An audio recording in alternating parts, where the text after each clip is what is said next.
Grabatzen ari garen unean, gaueko 9:41 igaro diren honetan, Realak eta Espainolek anoetan jokatu duten IESPOS Ligako 23. jardunaldiko norgehiagokaren analisia egingo dugu. Garaipena Realarentzat izan da 2-1 emaitzarekin eta honen bestez, txuri-urdinek ligan zuten dinamika negatiboa eten dute. Gogoratuko dugu, batetik aurrekoan Realak irabazi egin ziola kopako kanporaketan Osasunari 2-0 anoetan,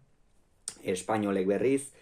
Real Madrid ligan irabazi egin zion 1-0 emaitzarekin. Honen bestez, bi taldeak dinamika positiboan iritsi dira gaurko norgehiagoka honetara eta Imanol Alguazilek eta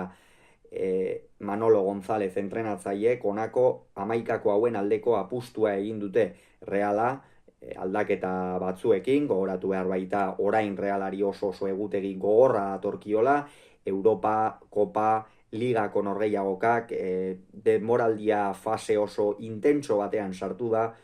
eta oso garrantzitsua izango da Imanol Alguazilentzat jokalariak dosifikatzea. 4-3-3ko ohiko sistemarekin irten da Reala, Remiro izan da atepean, lauko lerroan atzealdean eskuine galetik Jon Mikel Aranburu, ezkerre galetik Javi López, Elustondo eta Agerd atzealdearen erdialdean azen norgehiagoka jokatu duen Agerdeke. Lehen da biziko minututik sekulako erakustaldia eman du, gero aztertuko dugu sakonago, marrokiarra ez dagoenean ikusten da Realaren atzealdea ez dela berdina. Euskarri moduan aritu da Martin Zubimendi, volante moduan lagundu diote zela erdian Susitxek eta Pablo Marinek, eta goian eskuinaldetik Xeraldo Beker, ezkerraldetik Sergio Gomez, eta puntan Horri Oskarson aspaldiko partez hasieratik jokatu du Islandiarrak, hain zuzen ere Valentziaren aurkako norgehiagoka horretatik ez zuen hasieratik jokatzen, hori urtarrilaren 19 izan zen, beraz geroztik ez du Horri Oskarson hasierako 11 horretan ikusi, baina gaur anoetan aukera eman dio Imanolek. Manolo Gonzálezek berriz, honako 11 jokalariren aldeko apustua egin du 4-2-2ko sistemarekin, Joan García izan da atepean, eskuinaldetik lauko lerroan Omar El Hilali, ezkerraldetik Leandro Cabrera, Calero eta Kumbuya izan dira atzealdearen erdialdean, Alex Kral eta Álvaro Aguado zelai erdian, Javi Puadok jokatu du eskuinaldetik, Antoniuk ezkerraldetik eta goian Roberto eta Edu Esposito izan dira. Beno, partida oso ongi hasi da Realarentzat, lehen da biziko jokaldian, hor Susitxek baloi bat alboko sakera bidali du, inongo misteriorik ez zuena, baina Espainolek atera Realak goian presioa egin du, erdiraketa egin du ezkerraldetik Sergio Gomezek eta Xeraldo Bekerrek boleaz lehen da biziko gola egin du, egia esan oso ongi hasi dira gauzak Realarentzat, Espainol oraindik ere ez zegoen norgehiagokan asentatua ere, eta kolpe gogorra izan da Espainolentzat, izan ere hortikan aurrera Realak dominatzen jarraitu du, baloiaren jabetza izan dute txuri-urdinek eta aspaldian ikusi gabe genden Realaren aldetik hainbesteko nagusitasun aurkariarekiko, oso ongi mugitu du baloia gaur talde txuri-urdinak, baina berriz ere beste zera bat, ez beste kontu taktiko bat edo gertatu zaio Realari, eta hori Martin Zubimendi ezin bere postua aurkitu zabiela. Orain artean Martin Zubimendi izan da Realaren baloia ateratzearen arduradun nagusia, Agerdekin eta Zubeldiarekin, normalean gaurkoan Agerd eta Aritz Elustondo izan dira atzealdearen erdialdean, baina normalean euren erdian sartu eta berak gidatzen du eta berak eramaten ditu nolabaitean gainontzeko jokalariak euren postuetara eta hortik min egin ahal izateko. Orain baina nik uste aurkariek oso ongi hartu diotela matrikula non ibiltzen den Martin Zubimendi, noiz jasotzen duen eta entrenatzaileek oso ongi aztertzen duten gauza badela, eta azken norgehiagoka hauetan ikusten ari gara askoz ere askatasun gutxiagorekin ari dela, ezin duela ez eroso hartu baloia, baina hala ere Realarentzat oso jokalari garrantzitsua da eta gaurkoan beste behin ere partida handia egin du Uliakoak. Beste aztertzeko figura bandoski Naief Agerdena ikeragarria izan da Espainolek, golaren ostean baloiaren jabetza apenas izan du, ez du ia baloirik izan, ez du atzetik jokatzeko aukerarik ere izan, gaurkoan benetan Realaren presioa oso eraginkorra izan dela esan daiteke, eta hor saiatu direnean beti bai Kalerok eta baita Kumbuiak ere Roberto bilatzen zuten goian, jokalari altua, sendoa, bere bila zioazen baloi guztiak, baina Nayef Agerdek eskufrenoa jartzen zion eta esaten zion ez aiz hemendik pasako eta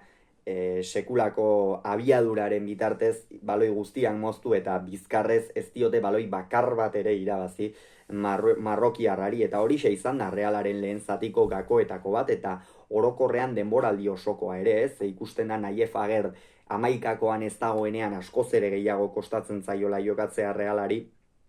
eta gaurkoan 11koan egon denean benetan sendotasun handia erakutsi dute txuri urdinen. Minutuak aurrera joan ala Realak aukeraren bat edo beste izan du Lukas Susic, partida handia egin duen beste jokalari bat, eskatzen zitzaionez kroaziarrari aurrera pauso hori emateko, azken partidetan esango nuke ematen ari dela, zelai erdian sekulako sendotasuna duen jokalaria da, kalitatea duena, zuloak ongi bilatzen dituena, naiz eta behar bada goitik buruz eta baloiak irabazterakoan ez den jokalaririk trebeena, gainontzeko guztia oso ongi egiten du, eta gaurkoan ere alaxe izan da. Gainera ia gol maradoniano bat sartu du, Leo Messi ere Bartzelonako bere garai oparoenetan sinatuko zukeen horietako bat, baina Joan Garziak saiestu du gol hori esan. Gaurkoan atezainek apenas izan dutelanik, ez da aukera garbi-garbiko norgehiagoka izan, Joan Garziak horixe izan du, Alex Remirok ez du apenas lanik izan, eta lehen zatira horixe bat eta utzeko emaitzarekin, Reala oso nagusi zelaian, Espainol apur bat kontraerasoetara itxaroten edo ikusi dugu kasu honetan egaletatik jokalari azkarrak baititu, bai Javi Puado eta bai Antoniu, eta horiekin baliatuz nahi zuten, baina lehen zatian ez dute alakorik lortu. Bigarren zatian horregatik aldaketa bikoitza egin du Manolo Gonzálezek, kasu honetan Edu Esposito eta Antoniu kendu ditu. Edu Espositoren hor gehiagoka zer esan, ez? Hor erasoan aritu da gehien bat, baina Espainoli ere bere oinetatik ez dira baloi asko pasa, Kralek izan du protagonismo gehiago, Javi Puadok ere bazuen, baina orokorrean Espainol oso atzean ibili behar izan da, eta beste aurreko figura bat behar zuen, ez? Azkenean Roberto oso bakarrik zegoen, Javi Puado eta Antoniu egaletan baitzeuden, eta horregatik Alejo Beliz atera du, eta Antoniuren norgehiagokaz, esan behar dena da,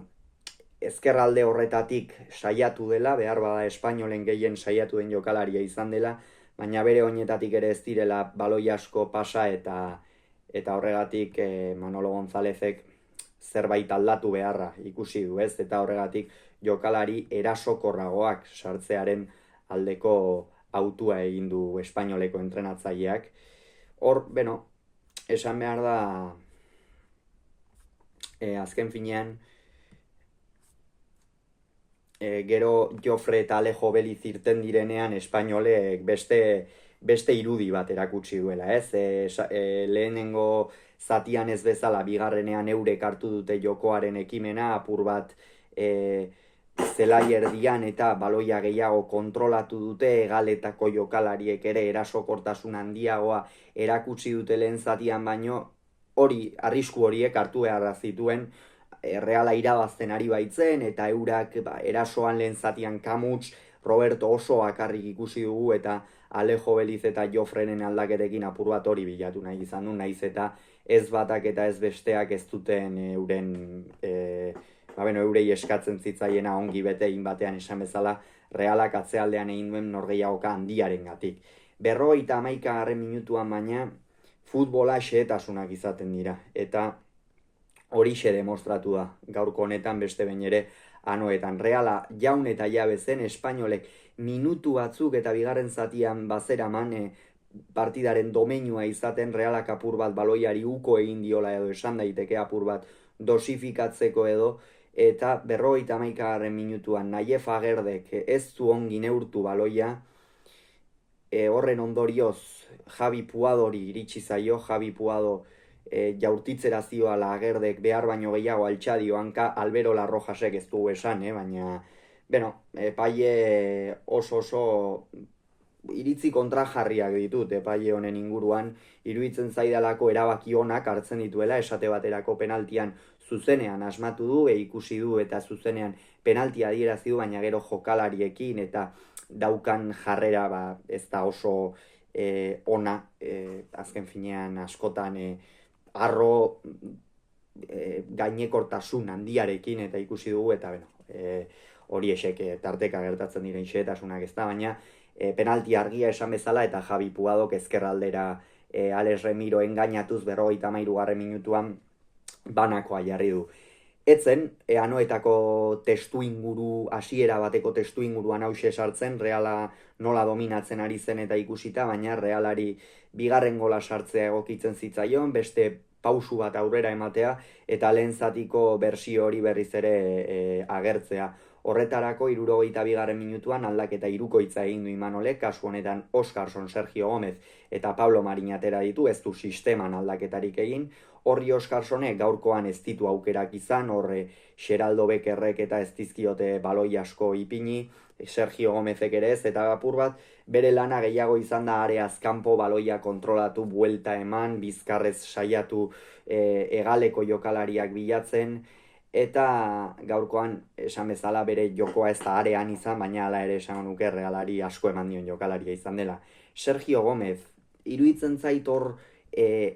erasoko hegal horretan jokatzen duenean ez duela bere bertsiorik onena ematen, iruditzen zait atzealdean ezkerretik edo barnekaldetik jokatzen duenean askoz ere jokalari eraginkorragoa dela, ez baita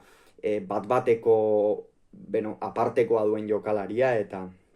abar, eta horregatik nik uste Imanolek ere aldatu egin duela kasu honetan Ander Barrenetxearen horrez, eta Pablo Marin, izan du aukeraren bat edo beste, zelai erdian gaur nahiko desagertuta, azkenean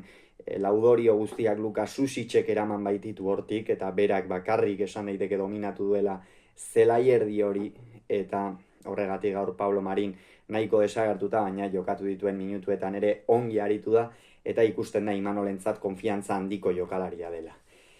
Bere ordez, edo euren ordez, Barrenetxea, Oiartzabal eta Olasagasti atera dira. Ander Barrenetxea aurrekoan Osasunaren aurka gola egin zuen, baina gaurkoan gainera erakutsi du berriz ere bat-bateko horietarako eta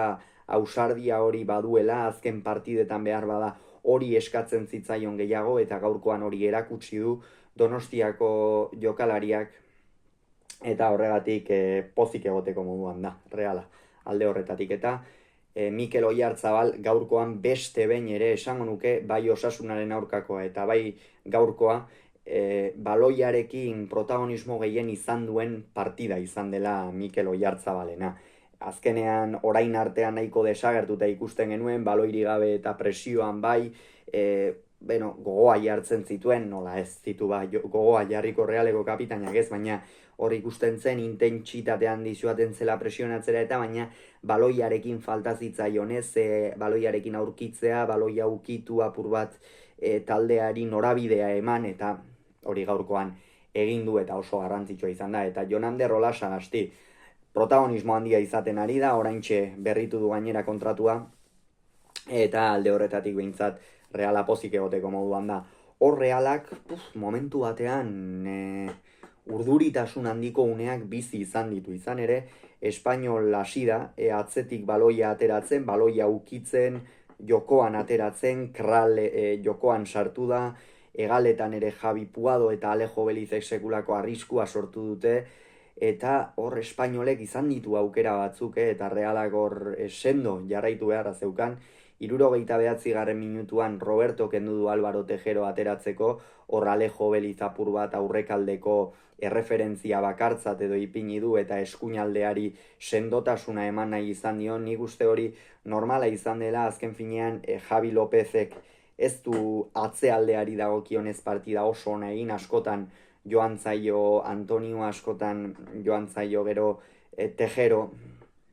eta horra Gerdek askotan estaldura egin behar izan dio, eta hori behintzat eraginkorra izan da. Eta 76. minutuan Beker kendu du kubo ateratzeko, Xeraldo Bekerrek ere partida ona egin du, gola sartu du,